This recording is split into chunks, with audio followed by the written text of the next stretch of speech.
Carmen, vous êtes responsable du développement durable chez Advini. En ce moment, le sujet de l'heure, c'est l'agriculture régénératrice, un sujet assez complexe, surtout lorsqu'on pense à calculer la captation carbone dans les sols. Je sais que vous faites beaucoup de recherches chez Advini en ce sens.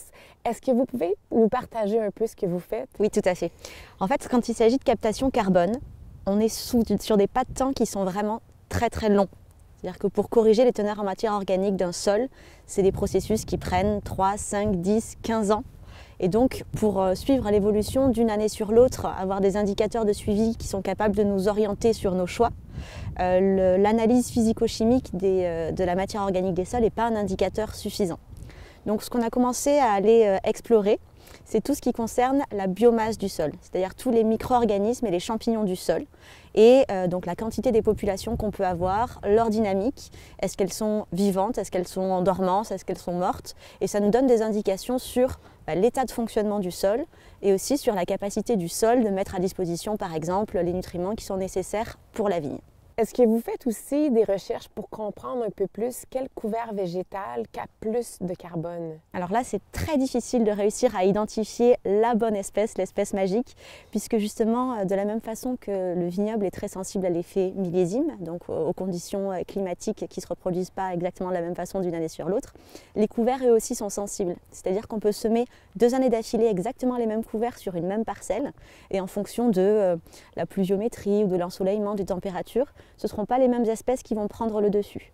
Donc la clé là-dessus pour nous, c'est justement d'essayer de semer des couverts diversifiés de façon à ce que chaque année, on puisse avoir des espèces qui viennent bien coloniser, couvrir le milieu, puisque chaque espèce a son rôle à jouer dans un couvert. Elles ne vont pas aller explorer les mêmes horizons racinaires, elles ne vont pas apporter les mêmes choses au sol.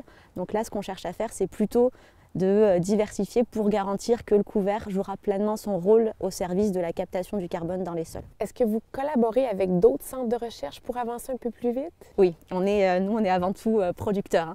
Donc on se pose énormément de questions sur nos parcelles et on va justement interroger un petit peu le monde de la recherche ou le monde du conseil pour voir ce qu'ils sont en mesure de nous fournir comme outils, puisque ce n'est pas des outils qu'on développe nous-mêmes. Donc là-dessus on est en partenariat depuis des années avec l'Institut Agro de Montpellier, qui est un centre d'agronomie spécialisé dans la vigne et le vin. Donc on travaille avec eux via plusieurs chaires de recherche, avec des accueils de stagiaires réguliers, des projets de thèse qu'on met en place chez nous. Et on a aussi développé des partenariats avec des laboratoires justement qui eux font des analyses. Et en fait là notamment à la SRDV, ils ont développé un processus qui est mis en place pour suivre les populations de micro-organismes des vins. Ils l'ont transposé au sol, c'est-à-dire qu'on est capable de façon assez fine de quantifier les champignons et les bactéries du sol, comme dans un mou de vin, et donc de voir si leur population varie en fonction des pratiques qui sont mises en place au vignoble. J'ai une dernière question pour vous, Carmen. Est-ce qu'on doit complètement arrêter de labourer les terres? Là-dessus, il n'y a pas de réponse universelle. On a des configurations qui sont très différentes en fonction des types de sols, en fonction des microclimats, donc en fonction des terroirs. Et il n'y a pas une réponse unique à cette question. Ce qui est intéressant d'étudier, c'est d'essayer de comprendre ce qui se passe dans les sols justement avant et après un labour ou avant ou après un griffage superficiel, de voir comment ces populations, donc comment cette biodiversité du sol réagit en fonction des perturbations du milieu. Et justement, ces nouvelles techniques qui permettent de quantifier la biodiversité du sol à l'échelle des micro-organismes nous permettent de faire des prélèvements avant, des prélèvements après, et de voir comment ont évolué ces populations et quel impact ça peut avoir sur la vigne. Et on s'aperçoit justement que les résultats ne sont pas du tout uniformes et que suivant le degré d'humidité du sol ou suivant juste la composition du sol, on a des réactions qui peuvent être assez différentes et d'un millésime sur l'autre qui peuvent l'être également. Donc là, il faut vraiment garder en tête que pour ces sujets de séquestration de carbone dans les sols, il n'y a pas de réponse unique. C'est important de comprendre ce qui se passe sur son terroir et à partir de là, de pouvoir prendre les bonnes décisions et d'adapter ses itinéraires techniques pour fixer un maximum de carbone et relancer ses cycles de fertilité. Merci beaucoup pour ces explications, Carmen. Avec plaisir.